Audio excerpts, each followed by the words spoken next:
Hey, ladies and gentlemen, boys and girls, it is September the 11th, 2020. This is episode number 4 of CWN Weekly. Check us out online, cwnonline.ca. I am your host, Chris Maloney, coming to you live from London, Ontario, Canada right now. It's a little bit chilly in the city today, but it is September.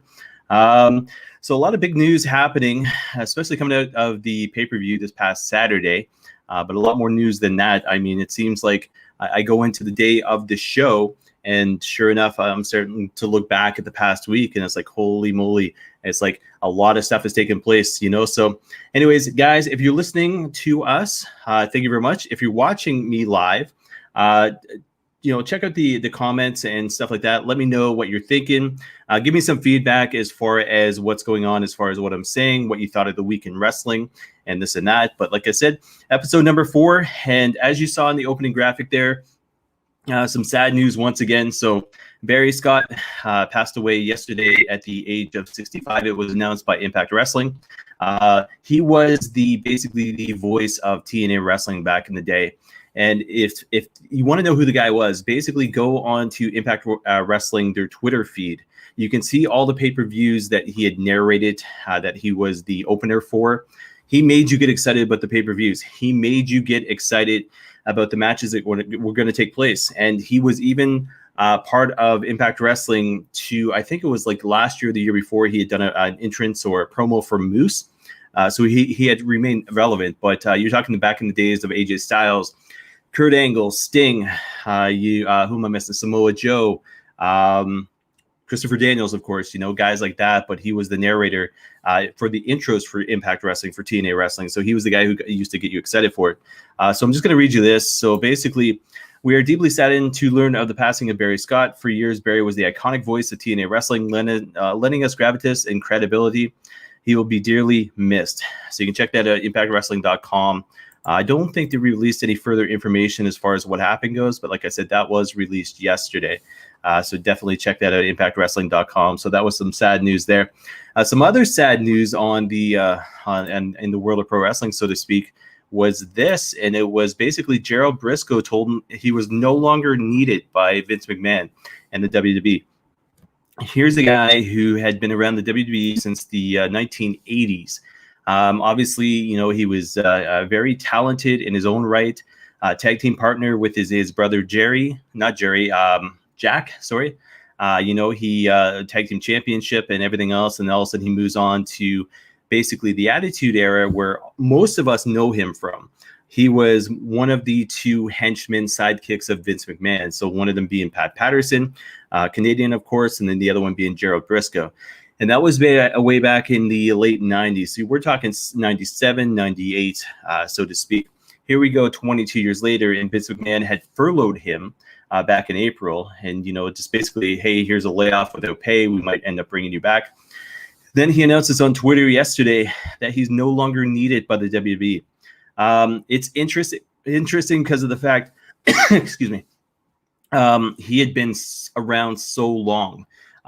If a guy like that Vince McMahon was not loyal to, who's to say anybody is safe in that company right now? So it'd be interesting to see. I heard a rumor, and I'll go through that rumor just momentarily here. But the fact is, yeah, Gerald Brisco no longer part of the WWE. Obviously, probably 90-day clause exists in his contract, but who knows? Maybe he goes to help out the NWA. Maybe he goes to help out AEW. Maybe he just goes into retirement. We'll have to wait and see on that one. Biggest news as well coming out of yesterday was this: Mike Rotunda, so the guy formerly known as IRS, Erwin R. Shyster, been released by the company as well.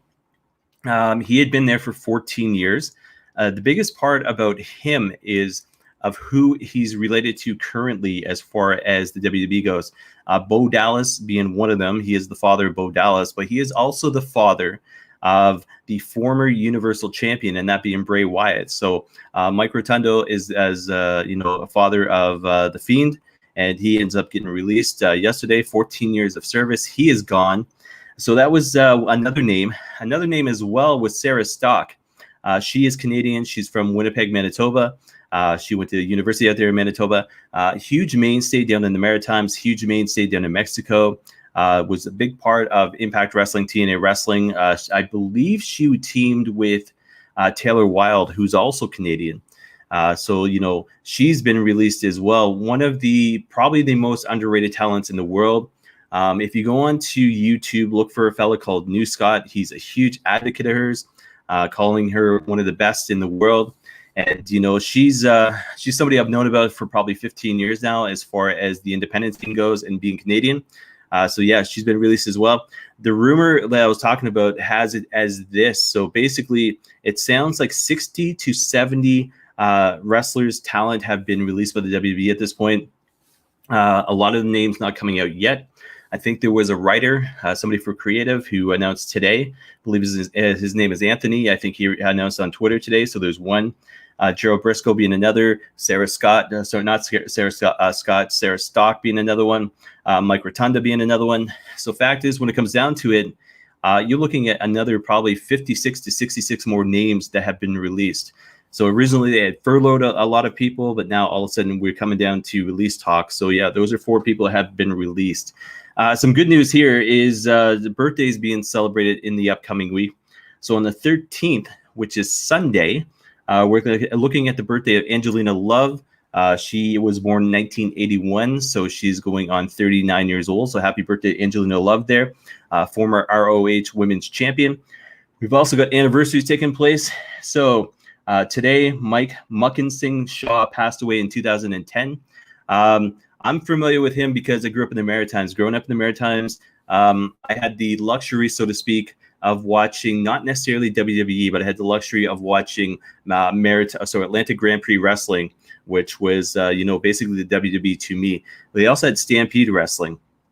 Stampede Wrestling, you had guys like Biff Wellington and Owen Hart and Bruce Hart and Gama Singh and Muckin Singh and Johnny Smith and those type of guys. So I grew up watching Muckin Singh. Unfortunate that he ended up passing away in 2010. He was originally from the States. I believe he's from Michigan. But yeah, like I said, he ended up passing away in 2010.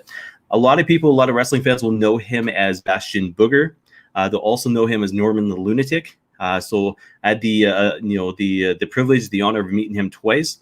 Once was at a show, and I'm going to St. John date here at the LBR at a show that never took place because of an ammonia leak. But he was outside. He was signing autographs. He was chilling with the fans as the leak was being taken care of in the arena. Obviously, the show got canceled. And then I had the ability to meet him, I think it was 1999 at Medway Arena here in London, Ontario.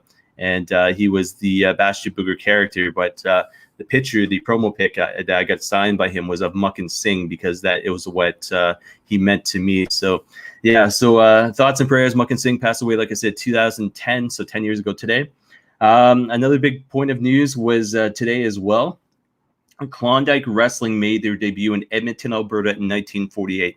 And people might be saying this. They might be saying, what the heck is Klondike Wrestling? Well, guys, in 1967, August of 1967, it became this promotion out there in Alberta called Stampede Wrestling. Anyways, it's kind of cool to know that they've existed since 1948. But the fact is, like I said, they transitioned into Stampede Wrestling in 1967. So anniversary for them as well. And the last anniversary I'm going to talk about right now is the 19th anniversary, so to speak, of the World Trade Center, the terrorist act that took place there in New York. Thoughts and prayers are with anybody that was affected. I know as far as the wrestling universe goes, Zelina Vega, she lost, I think, her father in the attacks. And, it's unfortunate.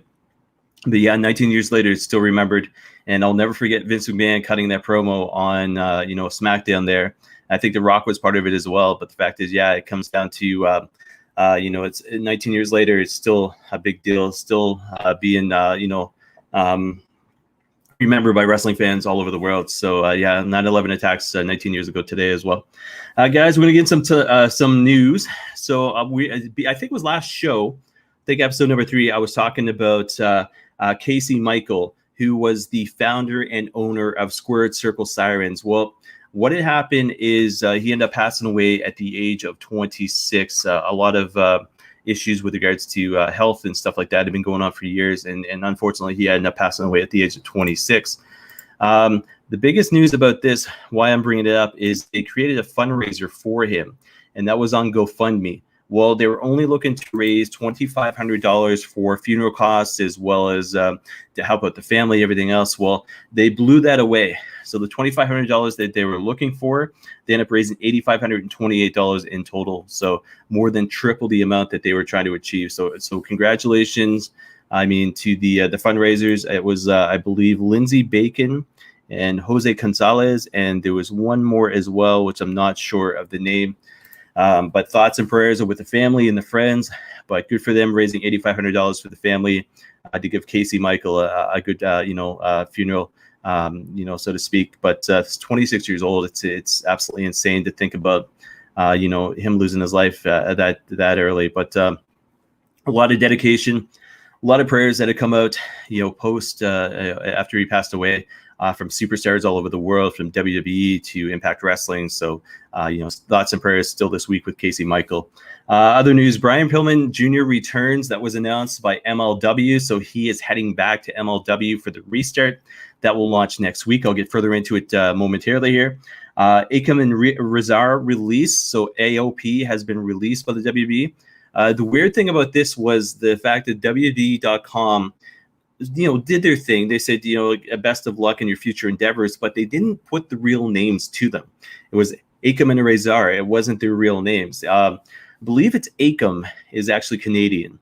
So it'll be interesting to see if he ends up back here. But the fact is, you've got a young, hungry team like AOP. Now, they have dealt with their share of injuries and everything else. But the big thing was when they had hit WWE and NXT, and they were put with Paul Ellering. It was one of those things like they were going to, become the next Road Warriors. You're going to, see them go into the ring and tear house and win a lot of matches and everything else. And they were going to become huge names. And for whatever reason, they fell off the tracks. And then the last time we saw them was with Seth Rollins on Monday Night Raw.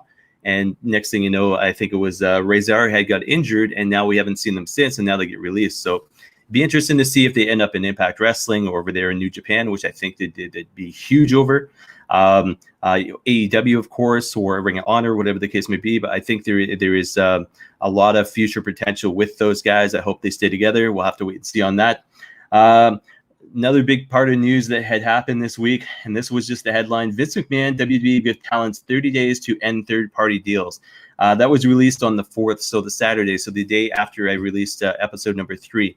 What it comes down to is this. So there's big controversy, big debates going on as far as WWE names go. So say, for example, you've got somebody like Adam Cole, for example.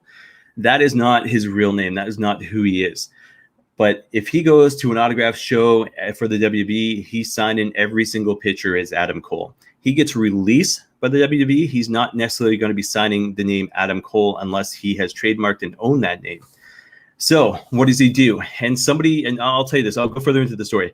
So Chris Van Vliet, who is a fellow Canadian, had done an interview with Andrew Yang, former presidential candidate down there for the race that's taken place in November, who had come out and made comments with regards to WWE independent contractors and how dare the WWE has a right to sit there and dictate to them what they can and cannot do outside of basically the names that they have on WWE, which means basically this. So Chris Jericho, for example, I'll bring him up. Christopher Irvine is his real name. So Jericho, WWE, they own the trademark Y2J, which is why you don't see Jericho using it now. But Jericho owns the name Jericho, which is why he's able to use it in AEW, New Japan Pro Wrestling. Fact is, if he goes around signing autographs, just putting down Y2J, yes, it's copyright infringement as far as the WWE goes. Him signing the name Chris Jericho, forget about it. It's his name. He can do whatever he wants to with it. You're never going to see him sign it Christopher Irvine or Chris Irvine, because the fact is that's not how fans know him as. But he's not going to step on the WWE's toes by signing it Y2J. So WWE has come down and said this. They've come down and said, hey, you know what? We also own the fact that you guys, your real name. So if you show up on social media, Twitter, Facebook, YouTube, Twitch, Cameo, it's still your likeness. So the fact is we are still going to step on you and basically say, hey, you're not allowed to do that anymore, even using your real name. So somebody had put it best, Andrew Yang, actually, I was watching the interview yesterday, and it's like this. People know who Chris Hemsworth is. He's Thor. but he doesn't go around signing pictures of Thor, even though he was the character through Marvel, as Chris Hemsworth, or sorry, as Thor. He'll sign it as Chris Hemsworth. You know what I mean? He's not going to sign Thor on an autograph. And the fact is, when you relate it to that, you relate it to Marvel or Disney or whatever the fact is, you're not going to see anybody who's in a Disney movie sign their Disney name on something. You're going to see it sign their real life name. So it's a lot of controversy going on. Not sure where people, fans. I know fans were blowing up on Twitter when everything was announced. WWE had done some follow-ups, though. They issued a statement on Talent third-party deals that was on the 5th. Clarified rules for Talent YouTube and Twitch accounts on the 7th. What it comes down to is what do you do? How do you kind of put your foot down to these guys making a living off of social media, so to speak? At one point, you want them to succeed as far as your business goes, and then all of a sudden they're portraying characters. But a prime example is this: Up, Down, Down, Xavier Woods, Austin Creed, so to speak. He doesn't go there, and he is Xavier Woods, but he doesn't go on and perform as Xavier Woods. He goes on and performs as Austin Creed. That's who he is. That's who he is real life. You know what I mean? So he's not trying to make money off the WWE. If anything at all, he's trying to accent his WWE character. So anyways, it'll be interesting to see where they go with this, how it plays out. Andrew Yang had said that basically if Joe Biden gets elected, it's going to be a lot of change happening. I know back in the day, Jesse the Body Ventura had tried to form a union. Whether or not that takes place, we'll have to wait and see. But the fact is, when it comes down to that, you have to have everybody on board, I do believe. So it'll be interesting. From there, we go into AEW All Out results. Guys, if you saw the preview, the prediction show that I had done, and then the recap show, you'll know my thoughts on that. The biggest story that came out of that was Matt Hardy, the injury angle. I had the honor to be on the Scumbags of Wrestling podcast yesterday. I think that's episode number 118. And my point of view is this. Fact is, Matt Hardy looked like he was legitimately injured. He fell. He looked like he knocked his head. He missed the tables, this and that. But the fact is, when it comes down to it, is this. This guy named Chris Jones had on the show yesterday had brought up the fact that there was no blood. And because of the fact there was no blood, it made me start to think, well, how legit was this injury? If somebody knocks their head, you should see some kind of, he looked, of course he was knocked out. But I'll tell you this from personal experience, I've seen the effects of somebody knocking their head on concrete, and it's not good. Blood gets spilled, you know what I mean? So how does that happen? How does Matt Hardy fall like that, from 10, 15 feet up in the air and not, have blood, happen? Obviously, he went in for concussion, everything else, and for concussion testing, sorry. He gets released. He does his promo on AEW Dynamite this past Wednesday. But the fact is, when it comes down to it, there's a lot of questions with it. Obviously, as a wrestling fan, I was blown up on Twitter as well when this was taking place. I still believe that Matt Hardy was legitimately injured. I don't think it was an angle, but it was an interesting point brought up by Jones there in the Scumbags of Wrestling podcast. So it made me think. But from there, Matt Hardy appeared on Dynamite, said basically he's good. Thanks all the fans for the support. Said maybe it's about time that he ended up going and attempting to win a championship over there in AEW. So that'd be interesting to see whether or not he goes to the TNT championship.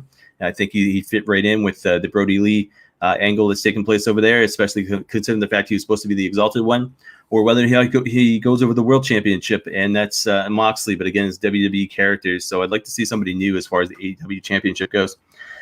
Full gear announced for November. So that's the next AEW pay-per-view taking place. So it is September 11th. So between now and then, you'll see the feud start to take place and who goes where and who's feuding with who. ROH Pure Title Tournament preview.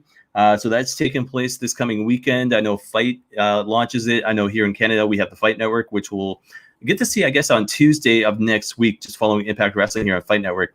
But matches announced for it were Jay Lethal taking on Dalton Castle and Jonathan Gresham taking on Wheeler Yuta, and that's first round there. So, crowning of a new ROH Pure Champion. And if you guys want to know about it, go on YouTube and look for ROH Ring of Honor's account, but also do the history of it.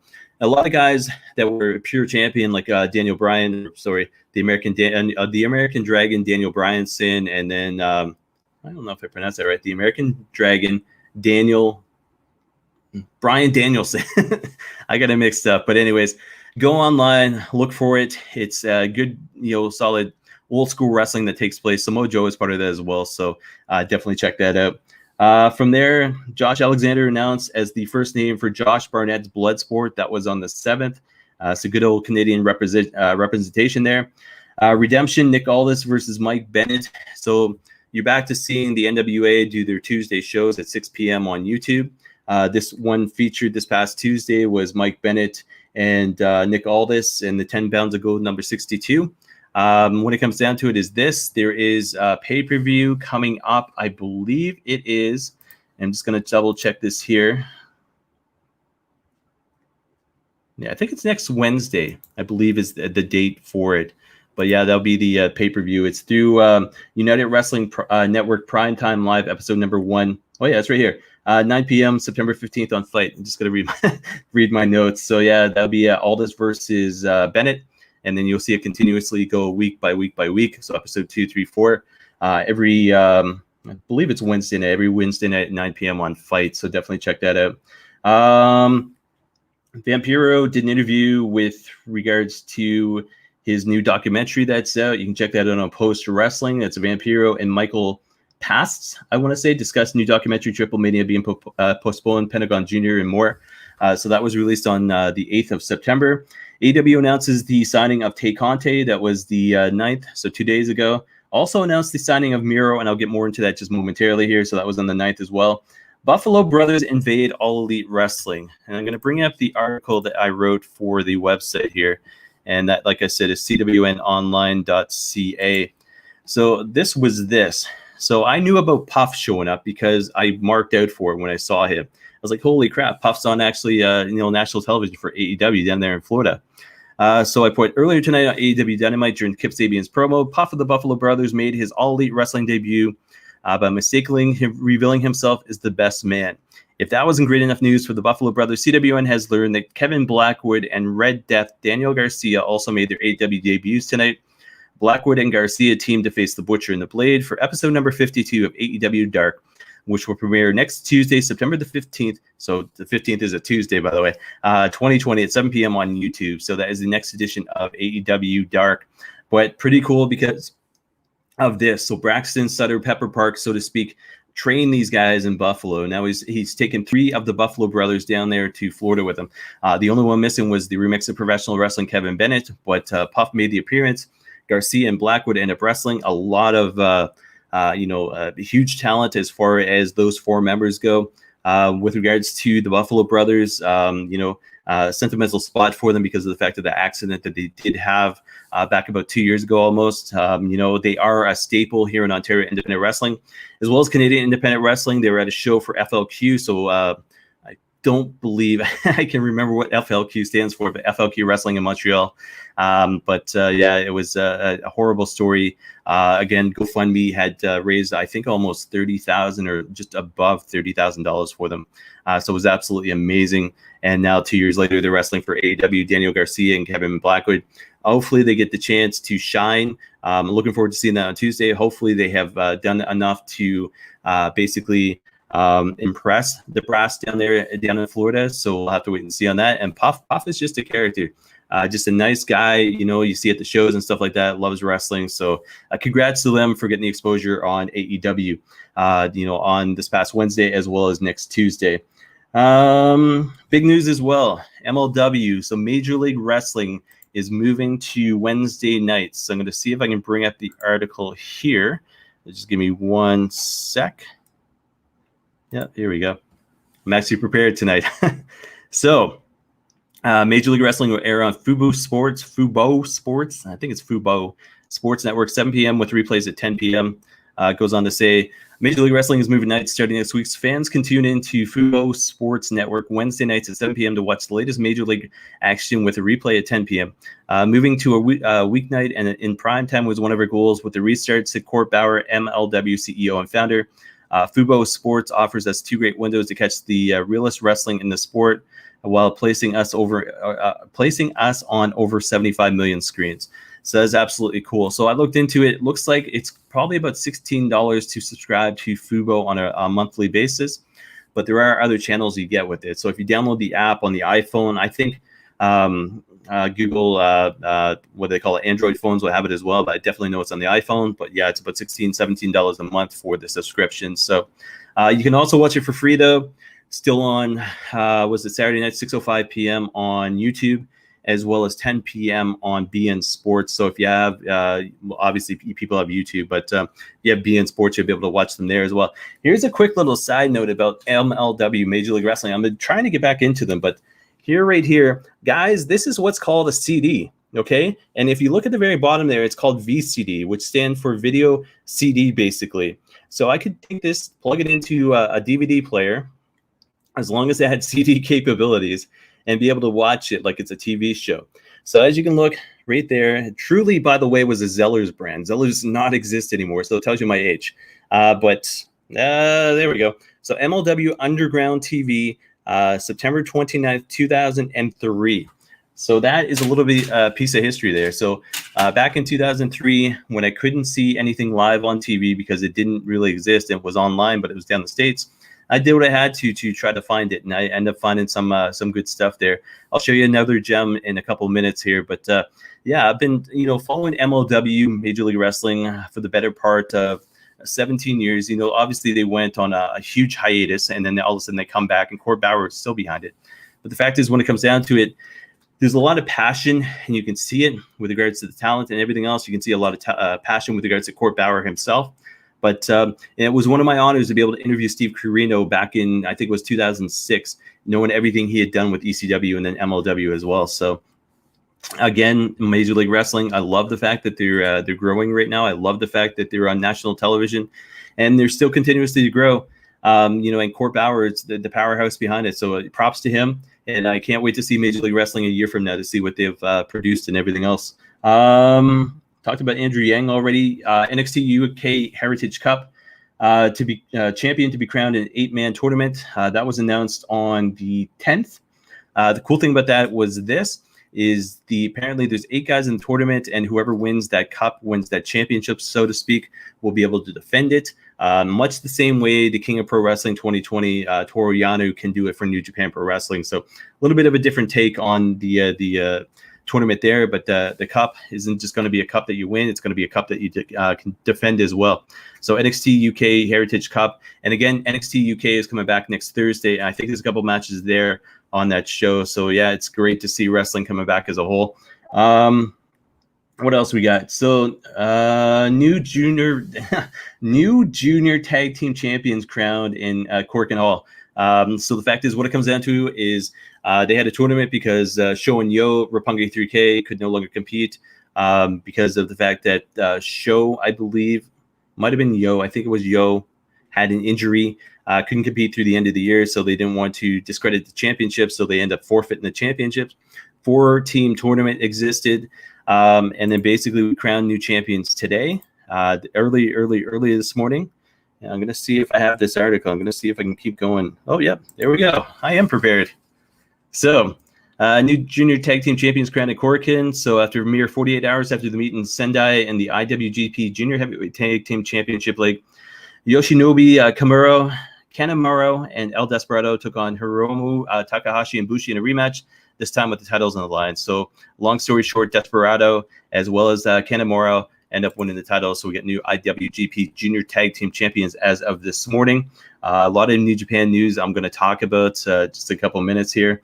What else we got? Homicide announced for Josh Barnett's Bloodsport. That was announced today as well. So 2 competitors so far. So Josh Alexander, the Walking Weapon, and then Homicide announced for it as well. I found this interesting. Camille, so the enforcer, so to speak, for Nick Aldis for NWA, announced on Twitter, and this was just before I hit the air tonight. Breaking news, I've passed my real estate exam and officially part of the Blue Cord Realty team. Although my license is based out of Tennessee, I can help with real estate referrals all over the country. And yes, I can do this and still be a wrestler. And that was posted today. So kind of cool to see Camille. I mean, she's jacked, but it's kind of cool to see her actually, doing something outside of the wrestling business and still doing her thing in the ring. So that's kind of cool. Huge news today. Bellator MMA and CBS Sports Network team up on the new television partnership. So that was announced today as well. So Bellator is moving away from Paramount Network, going into CBC Sports. So it's not CBC, CBS Sports, and also going to be part of DAZN as well. So it'll be interesting. I think they launch. I think it's October is the official date with CBS and Bellator officially start working side by side. But I'll have to wait and see how that turns out. But the cool thing about that is CBC. I keep wanting to say CBC, Canadian Emmy. CBS is a multi-billion platform, and Bellator is growing, and it's a good partnership between the two of them. And then last bit of news, as far as just the news goes, I guess, is Hell in the Cell has been moved to October the 25th. That was announced today. Originally, I think it was scheduled for November the 1st. And the reasoning behind it is this. Apparently because of the fact that the deal between Amway Center and WB goes and ceases to exist on November 1st, just in case they don't want to continue with that partnership, so to speak. They are going to do the pay-per-view, so Hell in a Cell on the 25th of October. So look for that, next month. Raw highlights, I'll quickly go through those. So McIntyre got his revenge. Cedric switch, a long time coming. It should have happened a lot sooner. The Iconics match was interesting because of the fact that you had the Iconics going at each other. Fact is, they don't know. From what I've heard, they don't know what to do with Billie Kay at this point. So whether or not they're going to re-sign her, I don't know. Like I said, about 65 more people have been basically terminated by the WWE.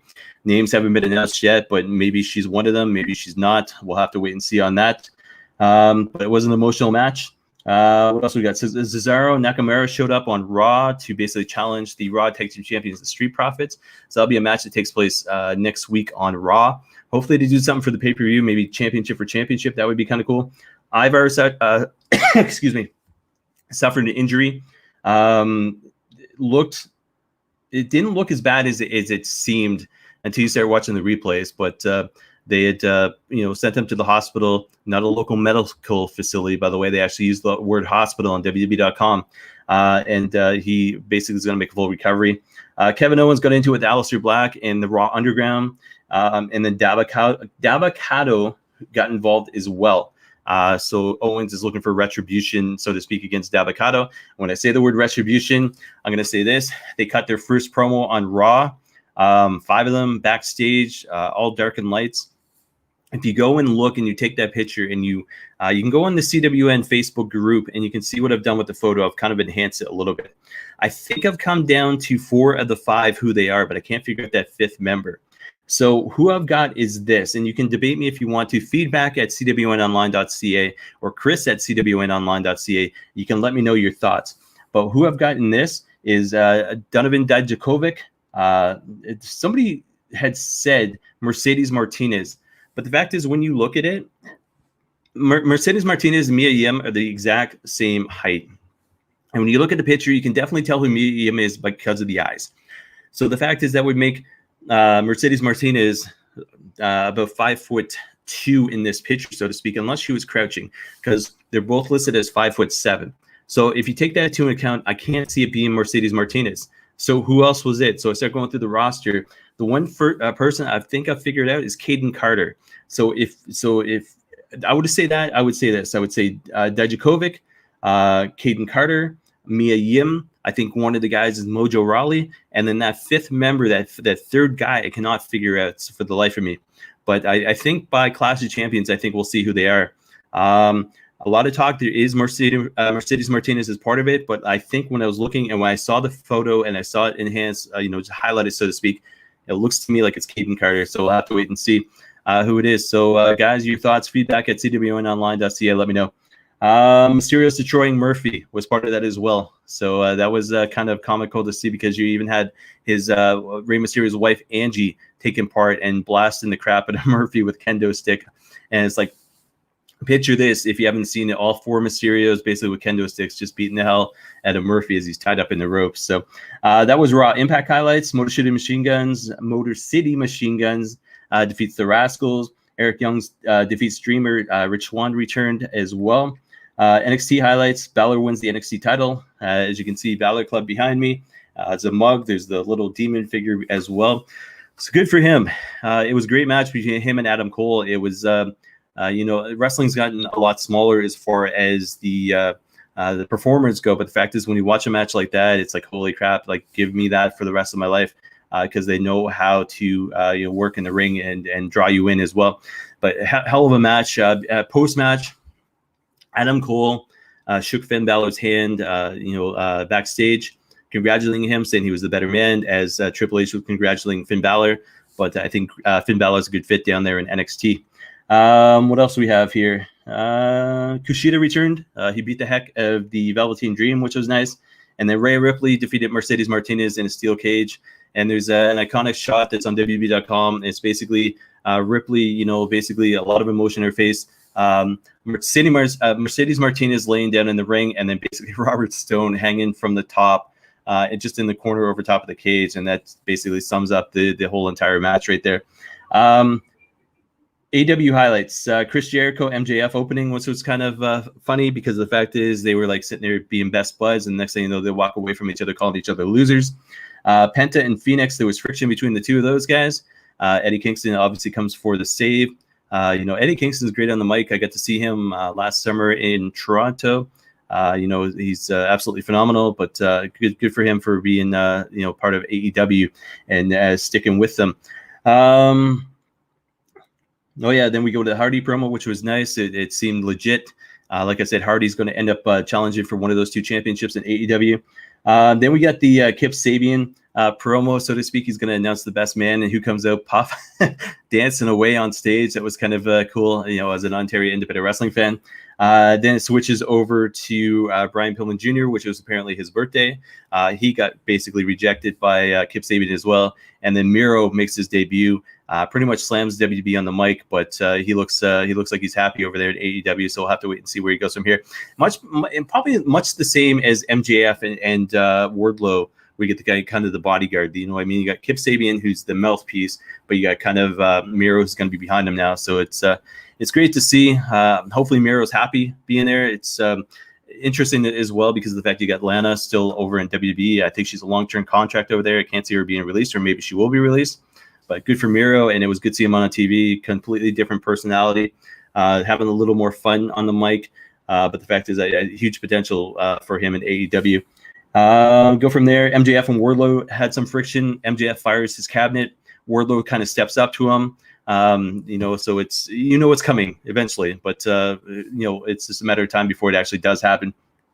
Young Bucks super kicked Alex Marvez. So I'm loving the new Young Bucks. Basically, Alex Marvez knocked on the door, went to go do the interview with them. They super kicked him, got fined a little bit of money, and their aggression, the Young Bucks of New Japan is starting to come back, and I'm enjoying this. From there, Hangman Adam Page cuts a kind of a babyface promo, and the fact that he lost his championship, he lost his friends. He's kind of not sure what to do from this point. He's facing, I think, Kazarian on AEW Dynamite next week, so we'll have to wait and see. Omega, on the other hand, says he's happy that he just wants to be a singles wrestler again, and water under the bridge, so to speak. But I think we're starting to see the development of the New Japan Kenny Omega as well. So I'm enjoying it. Young Bucks, Kenny Omega, who they were back in New Japan. That's what made me partly a fan of New Japan Pro Wrestling, besides everything that's going on over there. So, and then Brody Lee defeats Dustin Rhodes to retain the TNT Championship. So, quickly into ratings. Raw 1.725 million, fell 9% in viewership this week. Fell 17% in the 18 to 49 demo, dropping from a 0.58 rating last week down to a 0.48. Big news about that was Labor Day. So families, people enjoying time with their families. NXT 838, so 838,000, down 1.3% from last week, ranked 15th on cable. The 18 to 49 demo with a 0.22 rating, down 15.4% from last week. So unfortunate for that. They're maintaining as far as that Tuesday balance goes, as far as about the 850, 900,000 mark, but still not a good rating for them. And we'll have to wait and see what they do going back on Wednesday this coming week. AEW Dynamite, 1.016 million people end up watching it. And the big part of that rating is it was start to finish. So they had a strong start, strong middle, strong end. AEW Dynamite did phenomenal this past week. Up 9.5% from last week, highest viewership since the second ever episode of AEW Dynamite. 18 to 49 demo finished 7th on cable with a 0.37 rating, up 2.8%. and then highest 18 to 48, highest 18 to 49 numbers since January the 15th. That's huge, especially in the freaking pandemic going on right now. SmackDown preview tonight. So Hardy defends against Styles. Bailey speaks. Wyatt unveils newest creation. That takes place in about 20 minutes from now, so I should be off the air by then. 205 Live preview. Lorcan and Birch take on Legado del Fantasma. So that's 205 Live. New Japan Strong tonight. Fighting Spirit Unleashed Night 2. Kenta versus Cobb. The IWGP US Heavyweight Championship right to challenge contract is what's at stake for that match. We've also got Finlay. So David Finlay and PJ Black taking on GOD, otherwise known as the Gorillas of Destiny. So that'll be huge tonight, taking place 10 p.m. on New Japan World. Major League Wrestling Underground preview for tomorrow night. So World Heavyweight title fight. And this is all old school Major League Wrestling, but it gives you a feel of what they had, how they had started back in the day. But Satoshi Kojima as champion taking on Johnny Smith. Imagine Johnny Smith, as far as Stampede Wrestling goes back in the day, he was basically, he had the British Bulldogs, but then he had Johnny Smith, and I was a mark for him because of the relation, so to speak, with the Bulldogs. But that's 6:05 tomorrow night on YouTube, so check that out if you can. The rest of the schedule for September, as far as pay-per-views go, so Bellator 245 taking place tonight on DAZN. It's 10 p.m. New Japan Fighting Spirit Unleashed 2020 Night 2, like I said, taking place 10 p.m. tonight. New Japan World. Bellator 246 taking place on DAZN 10 o'clock tomorrow night. Like I mentioned earlier as well, United Wrestling Network Primetime Live episode number 1 taking place 9 p.m. on Fight on the 15th. So that'd be the NWA match I was talking about earlier. What do we got? The 18th, One A New Breed 3 in Bangkok, Thailand, taking place 8:30 p.m. I've got p.m., but I think it's actually a.m., but that's on the One app. So if you're a fan of MMA, check that out. It's for free. You just have to download the One app. United Wrestling Network episode number 2, 9 p.m. on the 22nd. UFC 253 Adesanya versus Costa, 10 p.m. on UFC Fight Pass. So that's taking place on the 26th. 27th, WWE Clash of Champions 2020, Orlando, Florida, taking place 7 p.m., of course, WWE Network. Followed up, finally, on the 29th, United Wrestling Network, episode number 3, 9 p.m. on Fight. So, guys, the one thing I haven't talked about, I am 45 minutes in, so I will try to make this quick, is we've got this thing coming up called G1 CLIMAX 30. And for anybody who's wondering, I am a huge New Japan Pro Wrestling fan, to the point of this, that I used to write for PW Torch for about 13 weeks, doing what was known as the New Japan Weekly Overview. So there's a little bit of history for anybody who's a fan of New Japan Pro Wrestling, but I enjoyed it. I get to talk to Wade Keller on a regular basis through email. That was kind of cool as well. But it's basically he let me do my thing. He gave me tips and hints and pointers and everything else as far as how to kind of grammar the stuff I was doing, how to kind of write dates and just little things and stuff like that. For the most part, he let me kind of do what I wanted to. So it was kind of cool. It was a good experience. Basically, it just came down to the point that I just didn't have enough time in life to be able to focus on that the way I wanted to, as well as everything else in life. But it was a good experience. You can go on to pwtorch.com, search for New Japan, so NJPW Weekly Overview. You'll see everything I had to write, everything I was commenting on, and this and that, the stuff I was following. But yeah, I'm a huge fan of New Japan Pro Wrestling, so much to the point, if you go on to CWNonline.ca, you go to the very last tab on the main page there, you'll see something called hashtag G130. And it officially begins on the 19th. So originally I was going to put a lot of focus and emphasis on this, but my goal is to always be off the air by the time SmackDown hits, because I enjoy it myself. I want to be able to watch SmackDown. So what I think I might do is do a highlight on this either as a separate show or do it next week for episode number 5. Because the fact is, when I look at it, there's way too much content to get into. I mean, there's everywhere from, the blocks that were released to all the matches that are going to take place, to the main events that are going to take place, to how things work, to how they get to a point, to the follow-up to Wrestle Kingdom taking place. So I think what I might do is wait until next week to do focus on New Japan G1 CLIMAX 30. Schedule officially doesn't start until the 19th, I believe. Yep, so we get the 19th, which will... First night will be night 1 in Osaka, Japan, taking place 4 a.m. Eastern. And I was saying this on the Scumbags of Wrestling podcast last night with regards to the time change. But the fact is, when it comes down to it, is this. New Japan Pro Wrestling is about 13, 14 hours ahead of us. So when their performance shows at, say, 5 o'clock, 6 o'clock at night over there, it's usually about 3 or 4 in the morning over here, and that's during the weekdays. During the weekends, it's even a little bit tougher. So say, for example, Saturday night, you might see a show happen at 2 a.m. So what the hell is the sense of going to bed? You know what I mean? And usually their shows about 3.5 to 4 hours. It's been a little bit different since the pandemic, since COVID. The shows have gotten a little bit shorter. They used to be 5-6 hours. Now I think they top out maybe 3.5 hours tops. And the difference is as well, they used to take the guys who weren't wrestling. So the A block, B block, they used to take the guys from the B block who weren't wrestling in the tournament because it was A block night and put them on the pre-show, or not the pre-show, but the undercard, so to speak, with 6-man tag team matches, 8-man tag team matches, so to speak. Now what they're doing is taking the New Japan Pro Wrestling Young Lions, filling them in as the starters, so to speak, and then basically you get into the tournament from there. Usually every show has about 8 or 9 matches on it. I'm going to say about 8. And then basically, it's round robin tournament styles. So every single one of these guys will face every single one of them, the other guys in basically the same bracket until you have one bracket champion versus another bracket champion. And that is basically on night, I think it's 19 or is it 17? It's been a while since I covered. No, 19. I was right. And then basically 2 of those, go to battle.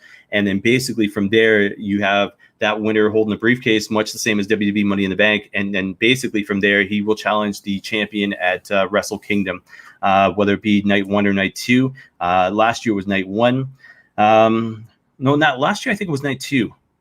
Or was it night 1? Anyways, I'm old, so I'm kind of forgetting this. But guys, it's like I said, it's definitely a big time of the year. It's basically the Royal Rumble mixed with WrestleMania, mixed with Survivor Series, SummerSlam, all in one, but as New Japan Pro Wrestling. And you've got some of the biggest names over there competing.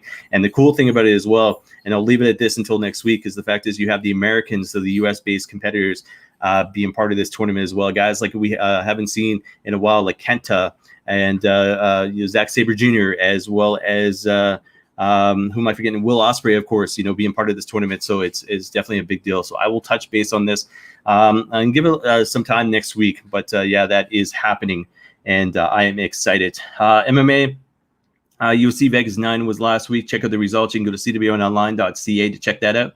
Like I said, Bellator 245, Davis versus Machida 2, taking place 10 p.m. tonight on DAZN. Double header basically from today to tomorrow, so the 12th. Bellator 246, Achaluda versus Mix, 10 p.m. tomorrow on DAZN. And basically, now it's time for me to take a break to get some water into me, and like I said, be off the air by 8 p.m. So right now, I'm going to shut down this, bring up this, and I'm going to play a promo for the Scumbags of Wrestling, as well as the Knights of the Squared Circle, so I can get some water into me. Touch base on the Canadian independent wrestling scene, and and then we'll end the show from there. So guys, check this out. Hey wrestling fans, it's Sean from Scumbags Wrestling. September is Carry Malformation Awareness Month, and we've teamed up with Steven's Wrestling Journey to present this great t-shirt. Proceeds from it are going to help Sick Kids Hospital in Toronto as they do research for Carry Malformation. You can get the shirt for $30 or a poster for $15. However, I'm going to do something better. For the month of September, if you get your t-shirt during this month, I'll reduce it by $5. So you get the shirt for $25 or the poster for $10. Contact me through the Scumbags Wrestling Facebook page or email me at scumbagswrestling@gmail.com. Get an amazing t-shirt and help a great cause at the same time.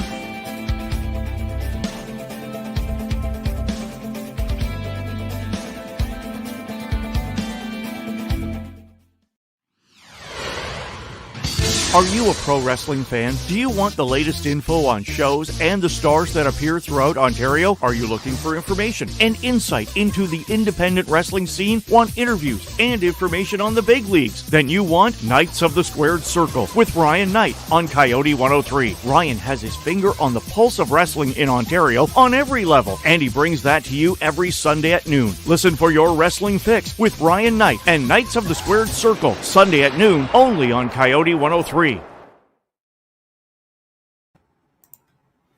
love those commercials. Gives me the ability to take a break and have some water into me. It's a little bit tough doing a solo show sometimes because I'm just get long-winded and stuff like that. And it's like next thing you know, it's like, oh, I'm starting to cough or my voice is getting dry. But guys, as you can see on the screen right now, hashtag WeAreCIW, Facebook.com/groups/Canadian Independent Wrestling. That's our group on Facebook, presented by CWN, of course. You can also check out Canadian Independent Wrestling .ca. That will forward you to the group. It might end up being something more in the future. It just depends. But right now it's forwarded to the Facebook group. But this is my chance right now to talk about Canadian Independent Wrestling. I love it. Ontario Independent Wrestling I love as well and have for the better part of 20 years now. But this is my segment with be able to talk about Canadian Independent Wrestling as well as some of the shows that are taking place. If you have results or if you have shows I'm not talking about because I haven't seen them yet, feedback at cwnonline.ca or chris@cwnonline.ca and let me know what I'm missing. If you have results from shows that have taken place, again, feedback at cwnonline.ca or chris@cwnonline.ca. But shows taking place this weekend that I've seen, RCW Friday Night Fights taking place September the 11th, 18th, and 25th in Calgary, Alberta. Tonight, they are featuring ELP. So New Japan star El Fantasmo is going to be part of that. Tomorrow night, RCW Saturday Night Fights, September 12th, 19th in Edmonton, Alberta, is taking place tomorrow with ELP as well. And then Destiny Wrestling The Clash taking place September the 13th, featuring Josh Alexander versus Speedball Mike Bailey, Mississauga, Ontario, Battle Arts parking lot. And I think they were limited to 50 tickets. So if you have a chance to check them out, that is September the 13th, which is on the Sunday. And that is, like I said, at the Battle Arts parking lot there in Mississauga. Guys, I mentioned the Facebook group, so facebook.com/groups/Canadian Independent Wrestling. Hashtag WeAreCIW. You can find that on the CWN I almost said .ca. I wish. I've been monitoring that for a bit, but I can never seem to get a hold of it. So it is CWNonline.ca. Something that is close to our hearts right now, especially in the month of September, is this. Hashtag Steven's Wrestling Journey. Sean is doing a tremendous job for what he's doing as far as his T-shirts and his posters go. Chiari malformation is what Steven is dealing with. Basically, it's like basically being tense in the back of your neck, and then all of a sudden, if you sneeze or cough or move the wrong way, you get this big headache from the sounds of it that takes place. Still learning about it, but I did get the honor to see Steven at Impact Wrestling TV tapings a couple of years ago with Sean there as well. And then Sean took it upon himself to basically create these T-shirts. And as he puts it, 22 of the Ontario Independent Wrestling stars on it, created a poster as well with all proceeds, 100% of the proceeds, nothing in his pocket, but 100% of the proceeds going to sick kids in Toronto on behalf of Steven's Wrestling Journey. So hashtag Steven's Wrestling Journey. You can find him on Instagram, Facebook, Twitter, YouTube. And like I said, it is close to our hearts here in Ontario, especially in the month of September. Guys, if you check out the Scumbags of Wrestling from last night, you'll see the actual T-shirt. Sean was wearing it during the show. This is the poster itself right here. I've got it framed. But as you can see, Spinelli at the top. You can see Tarek, Kevin Bennett, Brent Banks, Tyson Dukes, Alexia Nicole. And then if I can get my bearings proper. Nope, there we go. Yeah, so Cody Diener. So Impact Wrestling star, as well as Ontario Independent Wrestling star on the poster as well. But the poster is pretty sick. It's a cool keepsake to have that was well done by Sean and Nigel Lewis, who had created this. But guys, check it out. Go to cwnonline.ca. The main page there, the right-hand side, you will see the poster, the ad, so to speak, for the T-shirts as well as the poster. Just click on that. It'll take you to Sean's Facebook group. for Scumbags of Wrestling, and then you can order through him. If you want to get more in touch with Sean as far as the t-shirt or the poster goes, scumbagsofwrestling@gmail.com is the best way to do it. But again, his information as well as his links are all over CWN. He's been part of CWN basically since the day it was created back in January 2009. He doesn't do anything right now for the website, but it doesn't mean he doesn't do anything at all. And I'm not trying to say that as a shot. I'm just basically saying that if I have an idea and it's 2:00 in the morning, I will feed off of him. The other night we were talking about the CWN Wrestling Hall of Fame, so to speak, not the Canadian Wrestling Hall of Fame that is owned and with Slam Wrestling and Greg Oliver, and much respect and props to them. And if the Canadian Wrestling Hall of Fame exists, it should be through Greg Oliver and Slam Wrestling. But I was thinking about it, and I was thinking we should have the ability basically to go and have our own Wrestling Hall of Fame. And the other night I was, messaging Sean on Facebook about it and just being like, hey, what happens if we had our own one, through the website, much the same as the Wrestling Observer does, or Gerwick.net does as well. So guys, you will see that in the future, and hopefully we are able to launch it at the anniversary date, the 12-year anniversary date, which is going to be January of 2021. But like I said, guys, Steven's Wrestling Journey, check that out, social media. But like I said, there are links on both Sean's Facebook group as well as CWNonline.ca. Last little bit of news is I think I mentioned episode number 18 I was on. That was yesterday, so check that out on YouTube as well. That's for the Scumbags. Future schedule for us is this. CWN Weekly episode number 5 is going to take place live next Friday night. So September the 18th, 7 p.m. Episode number 6 will take place September the 25th, 7 p.m. as well. That's going to be live. CWN predicts it's going to be WWE Clash of Champions 2020. I'm going to be predicting that's going to be 3 p.m. live on the 27th. Followed up by CWN Recap. That'll be the 27th as well, about 10. That'll be as soon as kind of it goes off the air, give or take 15, 20 minutes. I'll recap the show. Maybe we'll try to get Sean on for the show if he watches it and he's still awake. He's a little bit older than me, so I'll have to wait and see. But either way, we'll see CWN Recap Clash of Champions 2020 taking place 10 p.m.-ish on the 27th as well. I enjoy doing the recaps and the prediction show, because if I ever want to do a show like this, I just kind of go back and watch myself, and I'm kind of, oh, yeah, I forgot about that.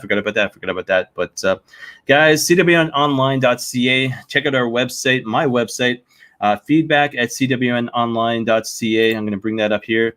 That is the email to get back in touch with me as far as the show goes. You can hit me up personally for anything at all, chris@cwnonline.ca as well. And I'm going to wrap it up because I'm looking at the clock. It's 7:57. So one more piece of note, I'm going to say this. See the hat, as I've been doing this every episode I do, as well as the t-shirt here. So 2019 champions. Game 7 happens tonight against Boston. It went to double overtime the other night. I was multitasking. I was not knitting. So for anybody that heard a rumor I was knitting, I was not knitting. I was watching the Raptors on the tablet, and then basically I was watching AEW on the main screen. But tonight is Game 7. Raptors took it to them 2 overtimes. Hopefully Pascal Siakam has a better game tonight. Kyle Lowry was doing great. Norman Powell was doing great. But the fact is, Siakam has to step up. But Game 7 tonight takes place 9 p.m. on Sportsnet or TSN. Check it out. It'll be on your cable network no matter what. But in saying that, if SmackDown, which happens 2 minutes from now, is boring, or you have a tablet, or whatever the case may be, multitask. Watch both. If SmackDown's boring, put friggin' the game on TV. This is it. Do or die. Game 7 tonight against the Boston Celtics, the Toronto Raptors. But, guys, I will leave it at that. So go Raptors, we the North. If you want to reach me on Twitter, it's at Chris Maloney CWN. So check me out there. Like I said, the website, as always, CWNonline.ca. This has been it. 7:59. I'm going to log off, watch some SmackDown, watch some Raptors, we the North, and we will see how they do, and we'll talk about it next week. So, guys, thanks for watching and listening, and see everybody again, and take care.